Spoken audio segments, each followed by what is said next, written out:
Welcome to CSIS. My name is Sujay Shivakumar. I'm a senior fellow here at CSIS, where I direct the Renewing American Innovation project. Today, it's my pleasure, really a pleasure to welcome Bill Bonvillian. Bill is a lecturer at MIT and a senior director for special projects at MIT's Office for Digital Learning. Uh, in many ways, Bill is the eminence grise of science, technology, and innovation policy, co-author of 5 books on innovation policy. He's also served, I think, for 17 years as a senior policy advisor at the US Senate, also a member of numerous high-level advisory committees, including the Babbage Forum on Industrial Policy at Cambridge University in the United Kingdom, as well as multiple National Academy of Sciences boards and committees, including my personal favorite, the Innovation Policy Forum. So Bill's most recent book is titled Pioneering Progress, American Science, Technology, and Innovation Policy.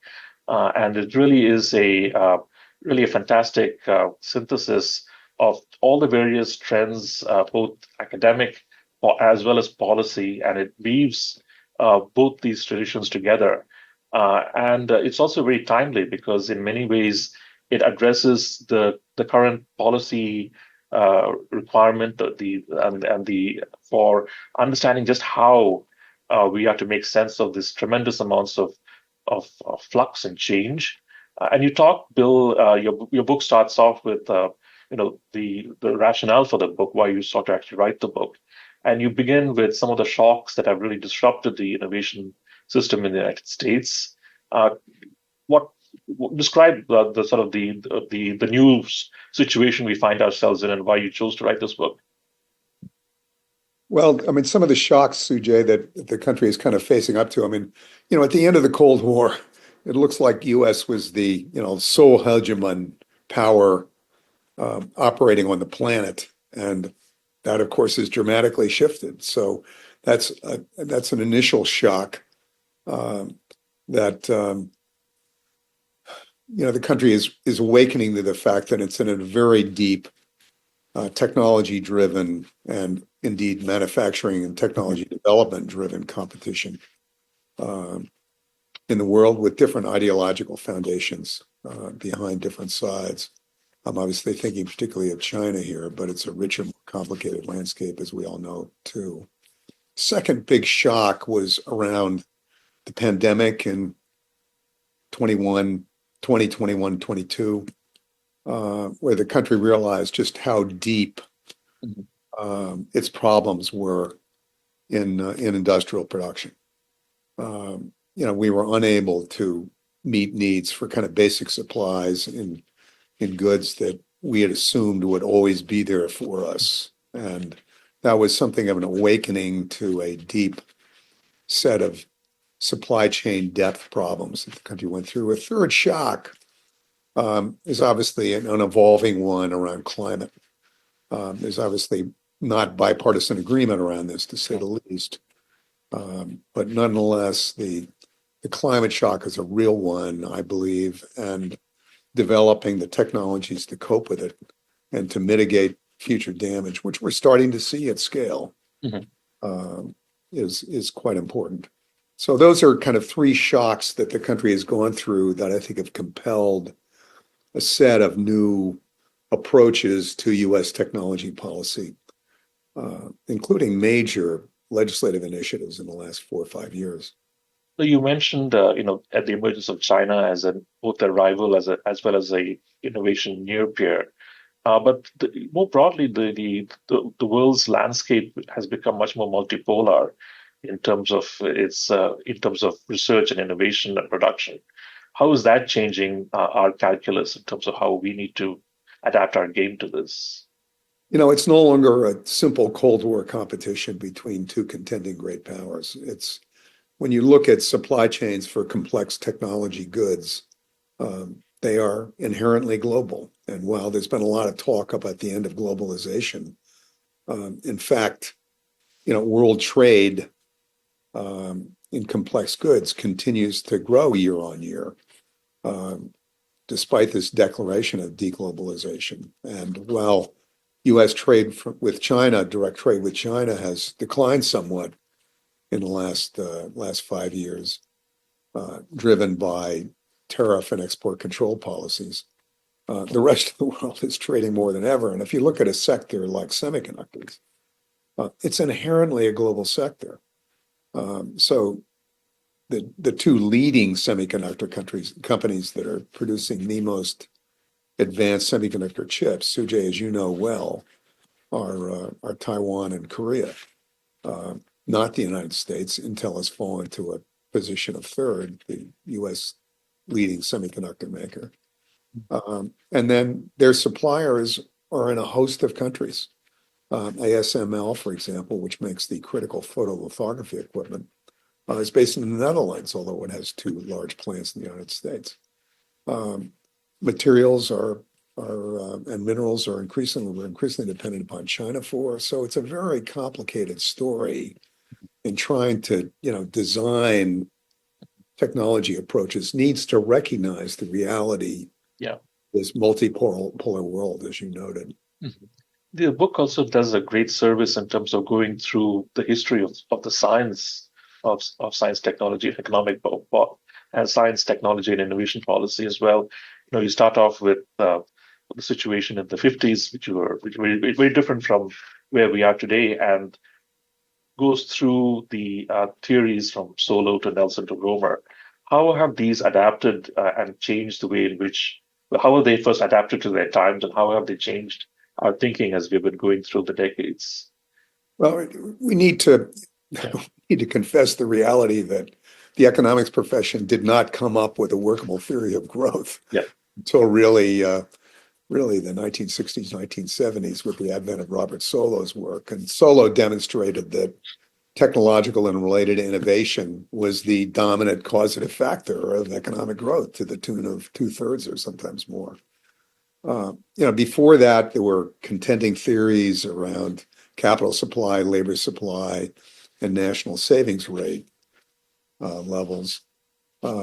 Capital supply and labor supply in Solow's form remain significant, but not close to the technological innovation. And in effect, he dismisses pretty completely. He replaces the national savings level concept with technological innovation. So, and it's not just getting the technologies right. It's the technology and related innovation would be the way he would put it. You've got to be able to formulate the new technology advances, but also be able to move them forward. So there's a whole set of related innovation elements that are captured within his concept. Push behind that Solow gives us really the first glimpse of what I call in the book a direct innovation factor. In other words, something you really can't do without if your country wants to innovate, and in turn, since innovation drives growth, you want to do that. So a second factor is around talent. I argue, and Paul Romer, another Nobel-winning economist, has posited that no innovation unless you've got what he calls human capital engaged in research standing behind that. So these give us two direct innovation factors, but there's really a third here, and this is all part of the history of trying to reach these understandings. Another economist named Richard Nelson argued that there are what he calls national innovation systems. In other words, different countries have different ways of organizing their innovation capabilities. And he looks at, the actors in an innovation system and identifies, they've got to be companies, their university research is going to be needed, government laboratory research. But companies in his vision are really the keystone here. They play a keystone role in moving R&D from the research and early stage development stage into actual implementation. So they become very key in his equation. And you can understand the strength and weaknesses of national innovation systems by looking at the strength of these actors and their connectedness. How well integrated are they? How well are they, in effect, sharing technology across their borders and lines? So those are some of the kind of foundational issues that we need to look at. And arguably, there are three direct innovation factors here. As I said, Solo's technology advance.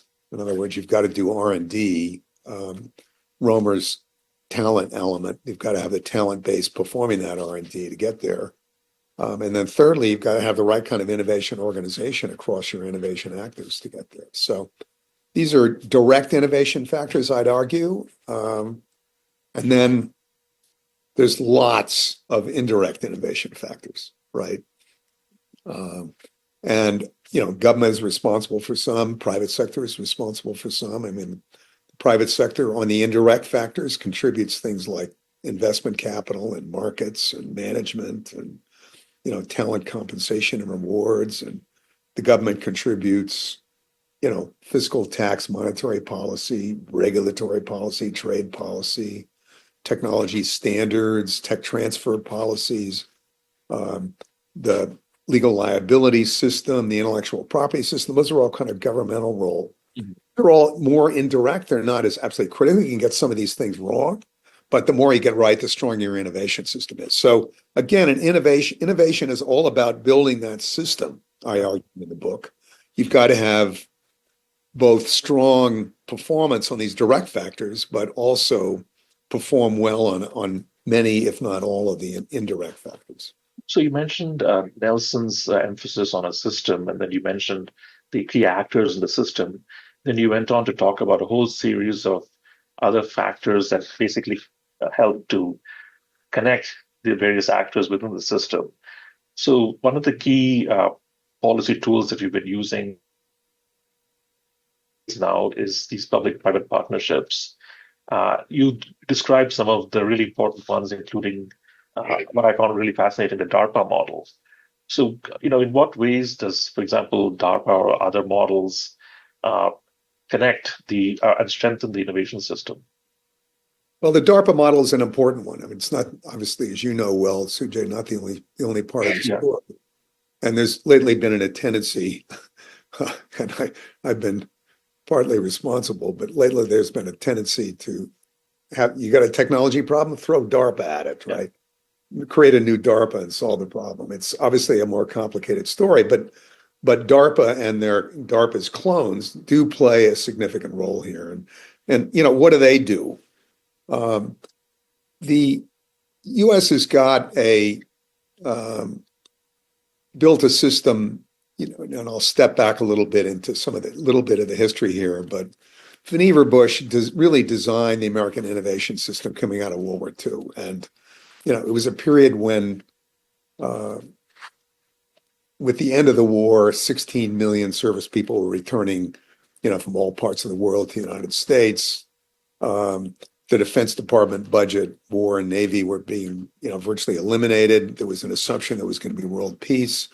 And Vannevar Bush persuaded Franklin Roosevelt to kind of hang on to one piece. And he had been Roosevelt's science czar during World War II and constructed a highly connected, integrated innovation system that connected government, industry, universities, companies in a very deep set of connected relationships. At the end of the war, he could create something we later call the pipeline model, which disaggregates that whole model, right? He disconnects it.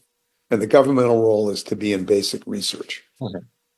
So in effect, with that Vannevar Bush design, the U.S. split basic and applied research. And we created, as a result of that, we in effect institutionalized what we call the valley of death into the innovation system. The gap between the research side and the applied later stage development side is this valley of death. And the U.S. has very few bridging mechanisms across this valley. DARPA has been one. And DARPA is organized in a very different way than your typical science agency. It's not organized around peer review. It's organized around empowering project managers who want to move a technology advance. And those project managers at DARPA are term limited. They're only there for 3 to 5 years. And they've got a job in that 3 to 5 years of getting their technology prototype into place. And DARPA doesn't want to work on incremental advances. It only really wants to do breakthroughs. It's interested in revolutionary technology advances. And it's been able to do a bunch of them, particularly in the IT sector space. But um, it's this, it's one of the bridging mechanisms across this valley of death by connecting the research side and trying to identify in what's called a right-left model. DARPA looks at what comes out of the innovation pipeline and decides it wants this or that, and goes back to the left side of that pipeline and tries to figure out what's the plausible science advance that's going to get us there. What are the breakthroughs we need to do? And if they look like they might be within range, then DARPA proceeds to develop the prototype. So it's bridging across this valley of death, which makes it a particularly interesting institutional element. And we've now got ARPAs in intelligence, in energy, and very recently in health technologies.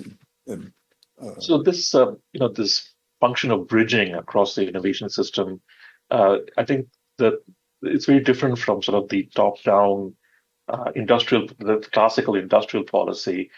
And we struggle with both those terms, and I think particularly industrial policy has a certain amount of political freight attached to it as well. Yeah, a lot of political. The difference to us, right? Yeah. Look, there's really kind of two parts of industrial policy, I argue, in the book. Historically, the U.S. government has done a significant amount of what I think we could call industrial economic policy, right? In pervasive role in agriculture, transportation infrastructure, a lot of energy infrastructure, healthcare. The government plays a very dramatic role intervening in these sectors. But this is not about the innovation part of those sectors, right? This is about the ongoing operation of those sectors. Building bridges of transportation and highways for transportation infrastructure. That's different, I argue, from another form of industrial policy, which I call industrial innovation policy. And that focus is really on the innovation stage, not on kind of the more general economic policies. And, as you note, there has been major opposition over many decades from U.S. mainstream neoclassical economists who argue, not without some justification, that a federal role beyond research amounts to a disruptive intervention, and that can lead to market disruption. So the dominant doctrine in mainstream economics has been, fine, the government can support research because that's too far away from the marketplace and industry is not going to do that. There's in effect a market failure. But government, stay out of prototyping, technology development, testing, demonstration, and actual, product production and implementation. Stay out of that because that's intervening in the market and the government can be an inefficient actor there. So that's been the dominant doctrine, but frankly, in recent years, we have been, edging down the different stages in that innovation pipeline for a governmental role. Now, as I said, Vannevar Bush created this pipeline model and it applied to the civilian sector of the economy. The government was going to fund basic research and industry was going to do the rest. But the Defense Department early on decides, wait a minute, we can't take a disconnected model.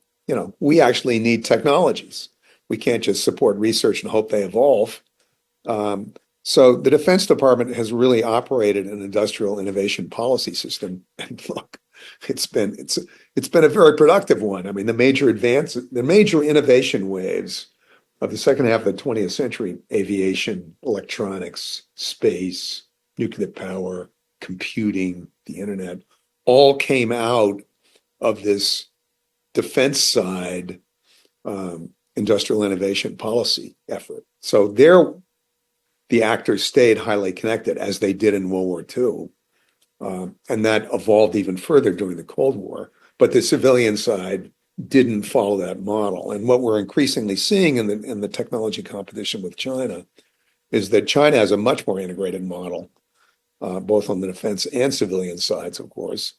And it's been frankly highly successful in building the dominant industrial power of the 21st century. So the other part of the innovation system or ecosystem, and I think this is an important contribution, again, the book points out, is our manufacturing system.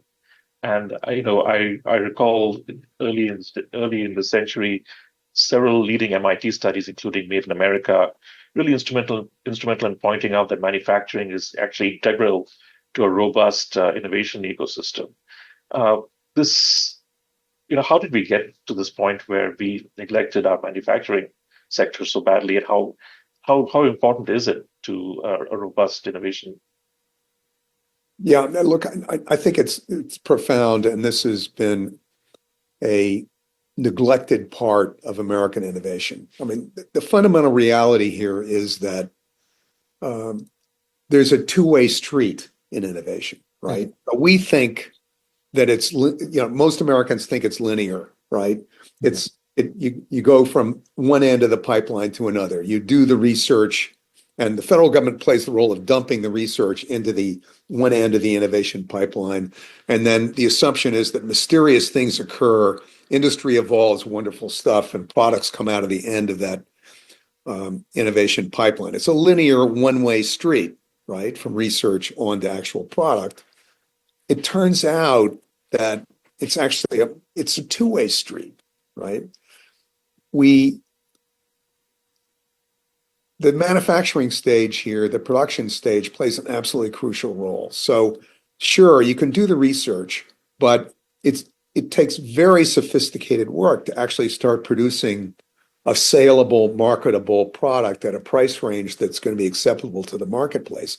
That requires an enormous amount of engineering, very sophisticated in many, many cases. And it also requires often rethinking and redoing the underlying science to get there, right? Mhm. So a lot of innovation is occurring in this effort to get to manufacturing design and actual production, right?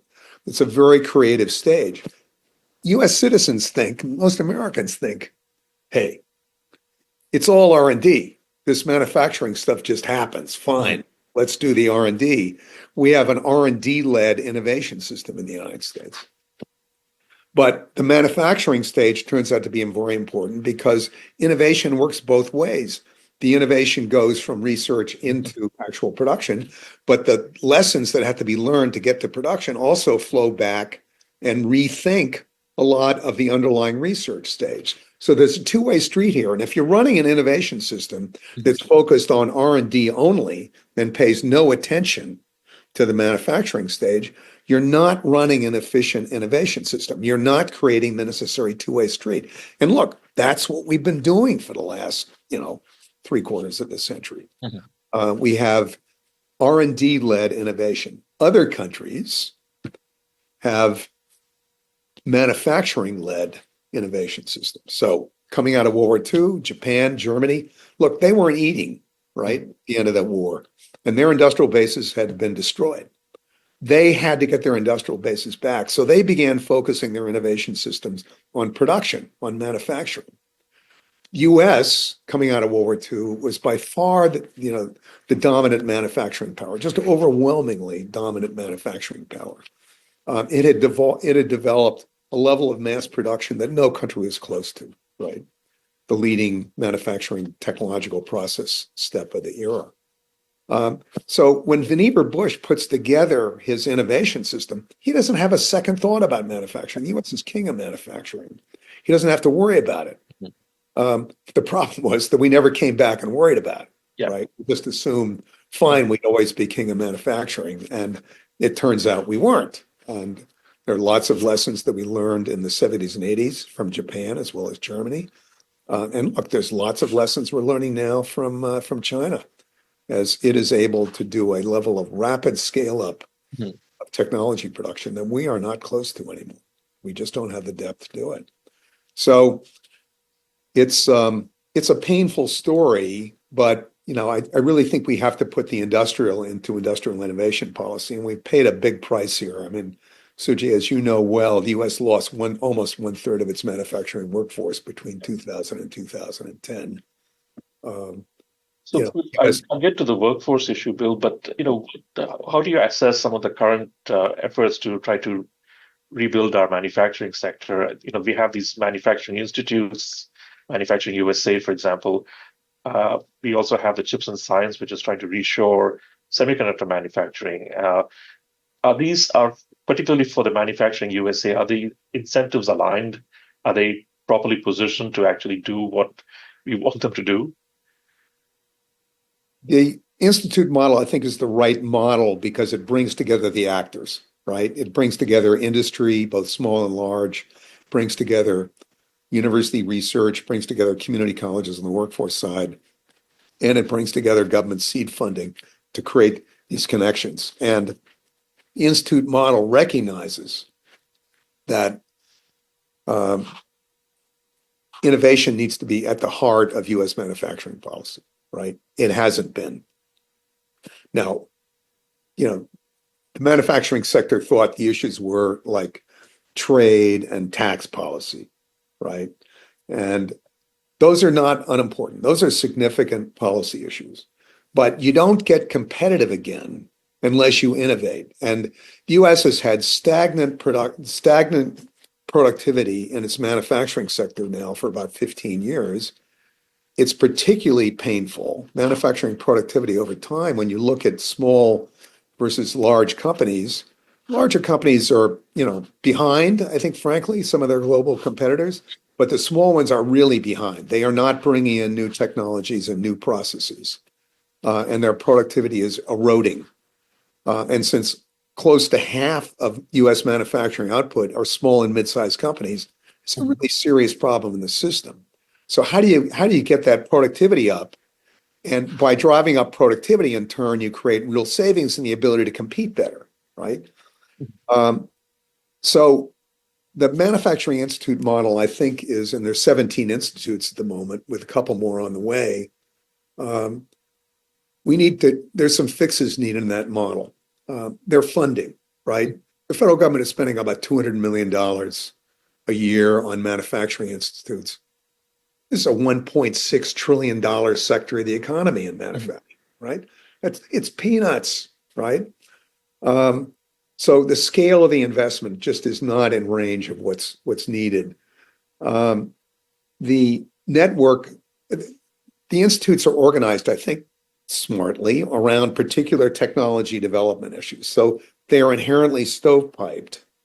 We've never developed a mechanism to bring technologies across those stovepipes to give, in effect, packages of technologies to manufacturers. Look, if you're a small and mid-sized manufacturer, you don't just want the robot. You want the robot that can be integrated into a digital production system, and you're going to want that digital production system along with it. And then you're going to want the machine learning and analytics capability to be able to take advantage of that whole. So you're going to need a package here. And the manufacturing institutes don't have the institutional element. Congress didn't add it for them to be able to do cross stovepipe implementation. And they've been challenged by the fact that originally, I think for a political compromise, the idea was, the federal government will support this for 5 years, then we'll walk and everything will be better. Well, manufacturing is a deep structural problem in the United States economy. It doesn't get better in 5 years, right? That's the beginning of the story. So the short-term investment phase, which plagued the institutes, and to some extent still does, of a 5-year term limit, that's been a big problem for them. So we need some fixes in the model. There's some very good work going on at the institutes, but we need some fixes. We need some other things too. There's a particular problem in the U.S. on scale-up financing. So, we look at venture capital, which plays a very important scale-up role in our economy. The venture capital goes to software, and it goes to biotech and to some services sectors, right? Less than 5% of venture capital money goes to what we could call hard tech, right? Manufacturing. So that's a huge gap. Our engine of expansion and innovation isn't aligned with our manufacturing system. And then, we look at our competitors, they're operating on a whole different scale here. I mean, China, for example, spends $500 billion a year on scaling up its production companies.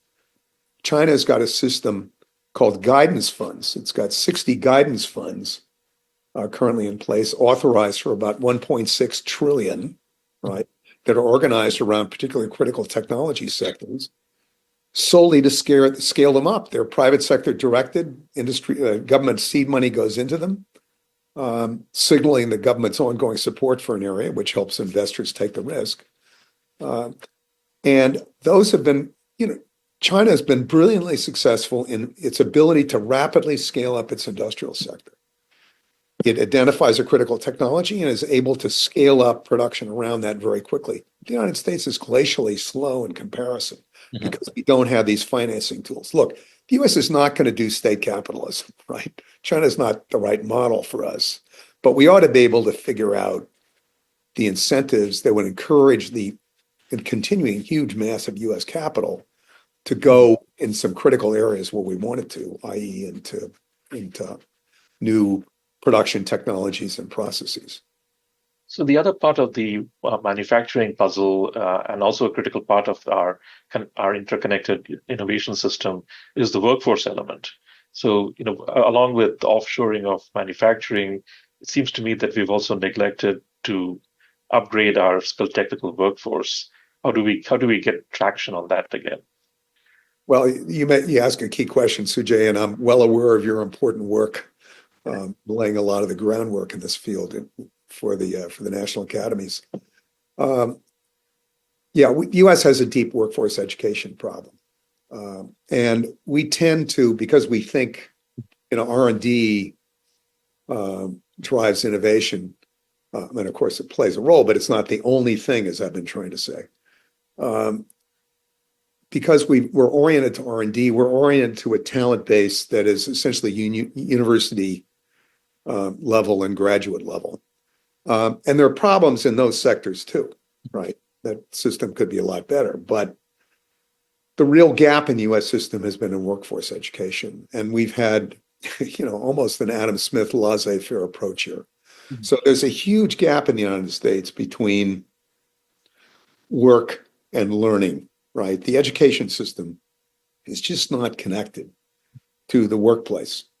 The transition between, secondary school and the workplace is virtually non-existent in the United States.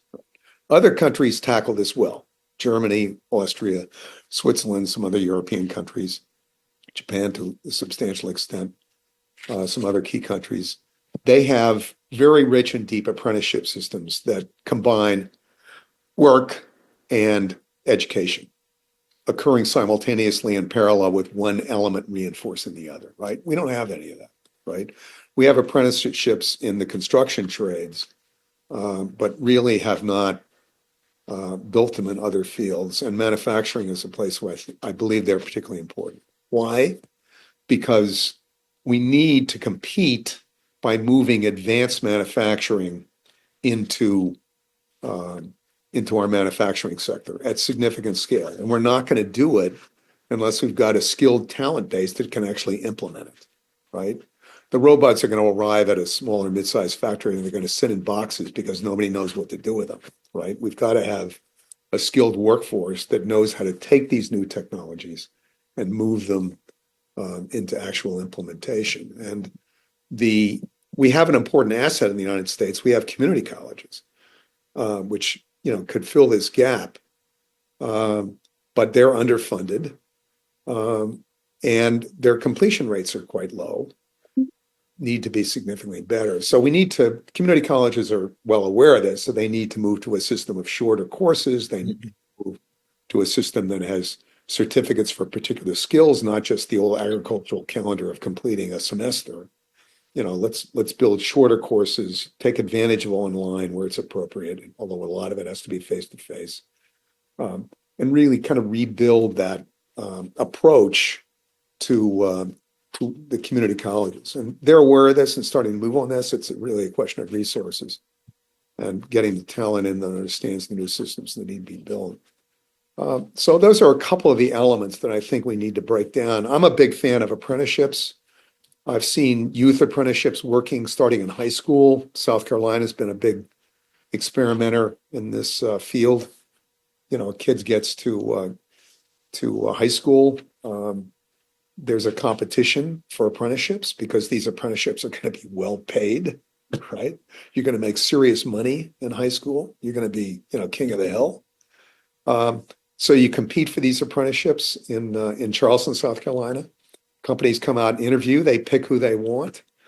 And then here's the day for the apprentice, right? Student spends the morning in high school.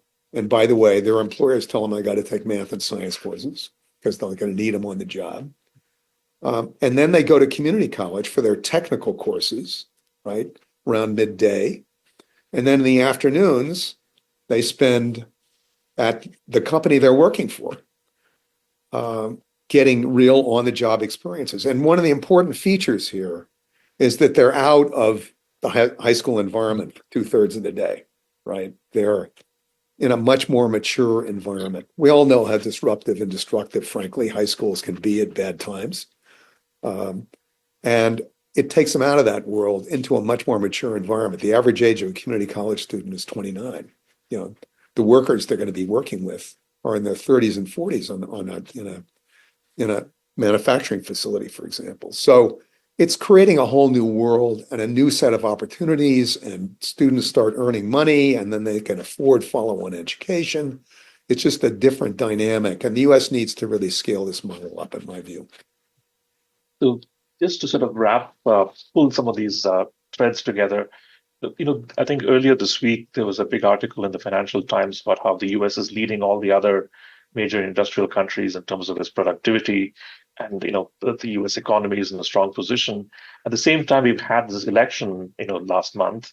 And one of the big messages is coming out is that the US, the American base, so to speak, aren't feeling connected to the benefits of this economy, this innovation fueled economy. Clearly, there are issues regarding manufacturing workforce. How do we make sure that this is a engine that is the tide that rises all boats? Because that has important implications for our political and social, stability, our unity, our sense of being together as a nation as well. Yeah, I agree, Sujay. These are deep issues, and a lot of this can be traced back to U.S. manufacturing decline. U.S. manufacturing output actually declined between 2010 and 2020. It didn't really catch up to 2010 levels. Let's say between 2000 and 2010, didn't really catch up to 2000 levels until 2018. So there was a net decline here. The U.S., world market share of manufacturing fell to 16% last year. China's has risen to 31%. The countries have literally traded places. And as I said earlier, we lost 1/3 of our manufacturing workforce between 2000 and 2010. So output went down, but the workforce turned out to be a good indicator. These jobs weren't lost because of productivity gains, right? Because of the manufacturing sector. Unlike other parts of the economy, productivity has been stagnant in the manufacturing sector for 15 years now. So what happened was a tremendous amount of social disruption here. And we tend to think of manufacturing as the assembly moment. Right? But we need to think of manufacturing as occurring in an hourglass. So the manufacturing moment is the narrow part of that hourglass. There's 12 million people employed there at the moment. There's the larger part of the hourglass, and the top part are all the resources, all of the components, most of the R&D system is in the top part of the hourglass flowing into that production moment. And then there's a very large bottom part of the hourglass flowing out of that production moment, which includes, distribution and retail and life services for the product. These are huge sectors, much bigger on the top and bottom than the manufacturing kind of assembly put it together moment. So that when we disrupted manufacturing in the United States, we disrupted value chains of companies that flowed throughout the whole hourglass.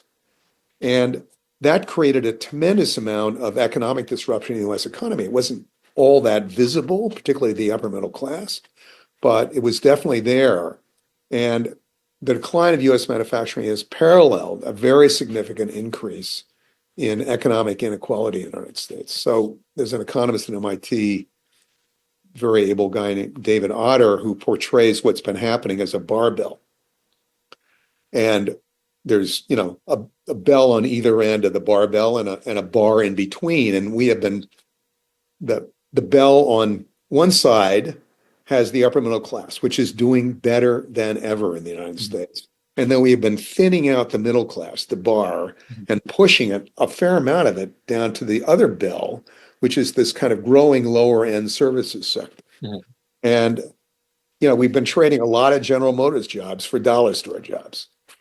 The numbers have gotten somewhat better for the working class in the last couple of years, but there's still a gigantic growing inequality problem, at least until very recently in the US, and it's going to take a long time to get that better. And as a result, the kind of economic disruption in turn has led to a whole lot of social disruption.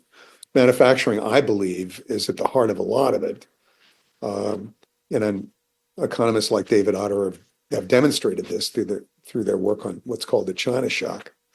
But it's very much affected our political system. So a lot of the political disruption we're going through now, I think, is a product of this kind of reality in America. Previously, most Americans always thought their kids were always going to do better than they did. Well, that's no longer necessarily the case anymore.